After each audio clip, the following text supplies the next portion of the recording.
So today we are going to be talking about how to make cultural changes within your team sustainable, how to get them to stick. And I'm not going to spend too long on this because this is a whole world of information, right? But maybe, and I'm hoping, because this stuck for me, that this framework that I'm about to share with you will help you.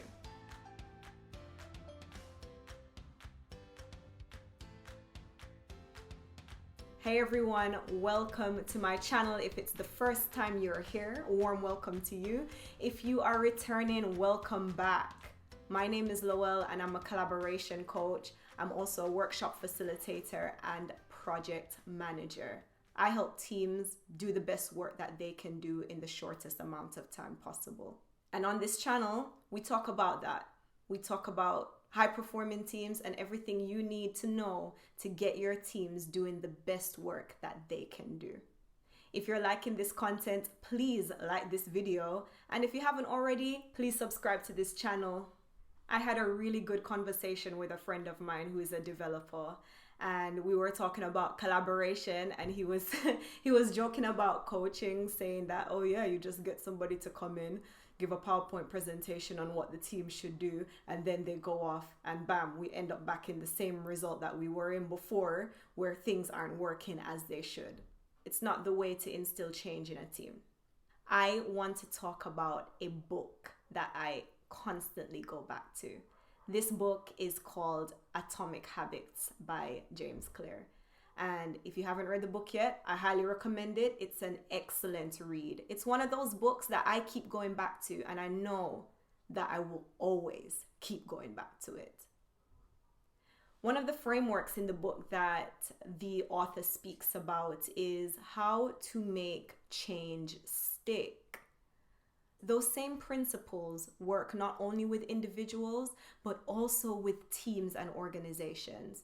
There are 4 elements to this change framework, and they are: make it obvious, make it easy, make it attractive, and make it satisfying. Let's repeat that again. Make it obvious, make it easy, make it attractive, make it satisfying. So how does that translate to the work we do with teams? Here's how. Let's say you want to change your team's way of working.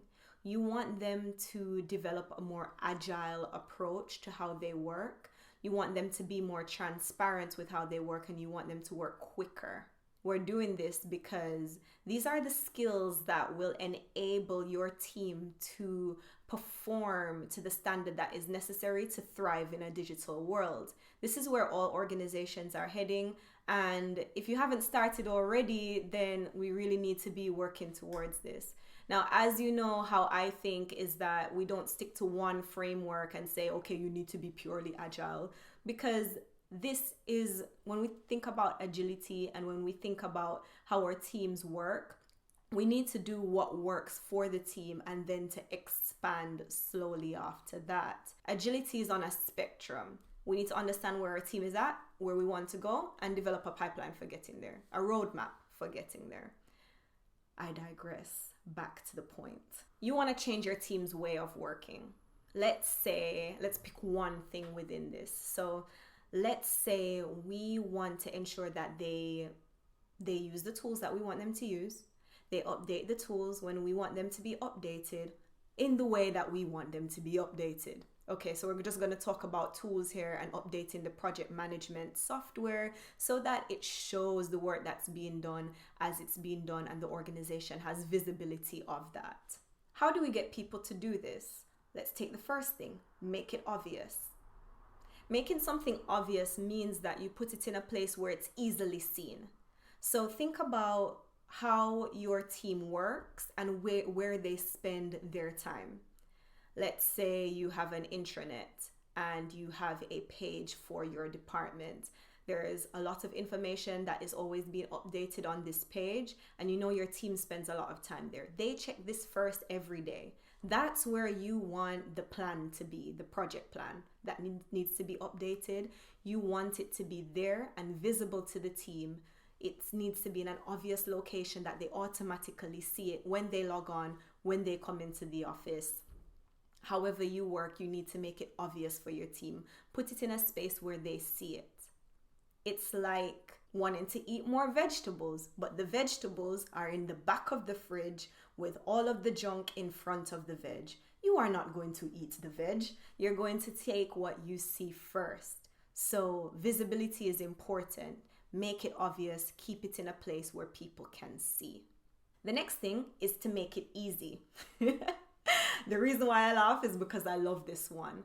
When it comes to tools especially, you can't get a tool out of the box, plug it into your team, and it works. Tools as it relates to a way of working for your team is not plug and play. Plug and play does not work. You need to train your team on the tool, get them familiar with it, and have a pilot period where people are getting used to the tool, getting accustomed to how it works, become familiar with it till it becomes part of how they work. It needs to be easy. There needs to be as little stress involved as possible and a clear learning curve that people understand in order to get good at using the new tool. So we need to make it easy. And it's not going to be one size fits all. I might give some examples here, but that might not be the case for you or applicable to you and your team.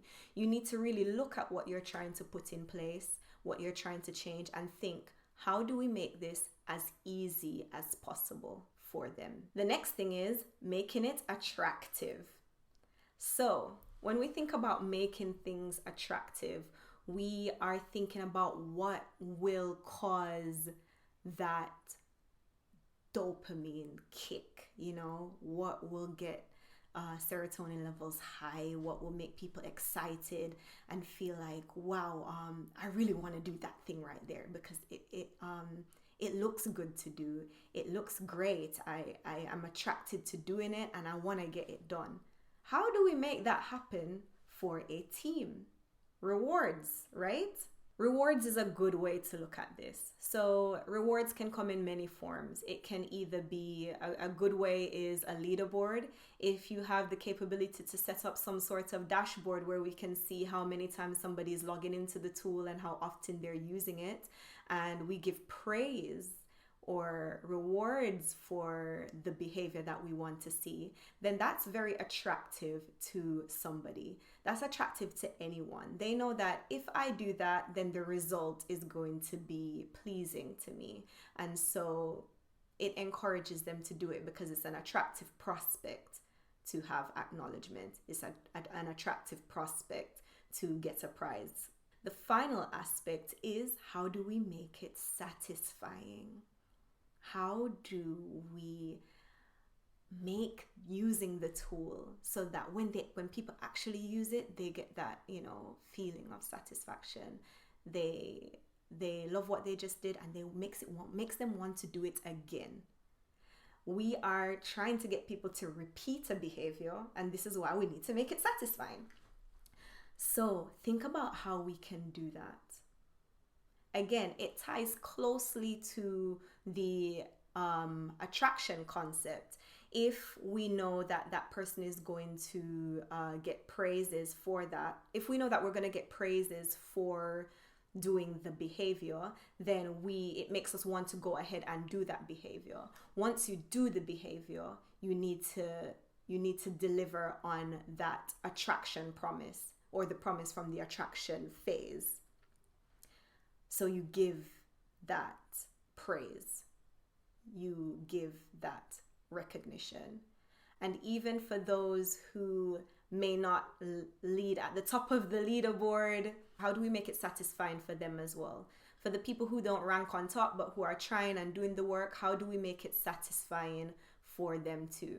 And the reason why I love the idea of a leaderboard is because you can see, not only do you measure people who are at the top, but you can also measure people who are rising to the top. So most improved, for instance. Giving people that sort of recognition will help them to do the behavior that we want them to do. Now, I know that this can be a little bit complicated because I'm giving the example of using a leaderboard, and you might not have the capability to go build this sort of leaderboard. But think creatively, think of ways that you can implement this now with your team, and how you can put this framework into practice as per Atomic Habits, excellent book, in making the behavior that you want to see from your team as accessible as possible, so that they actually do it and it's repeated and it becomes a habit for the team.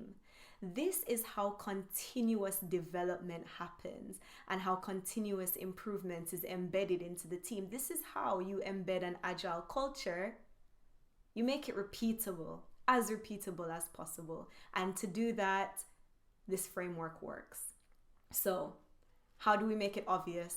How do we make it easy? How do we make it attractive? And how do we make it satisfying? I hope that this video was really helpful to you and gave you some ideas of how to implement change within your teams. If you found it helpful, let me know in the comments section. And if you haven't already, please like this video and subscribe to my channel. Thanks again for watching, and I can't wait to see you in the next one. Take care.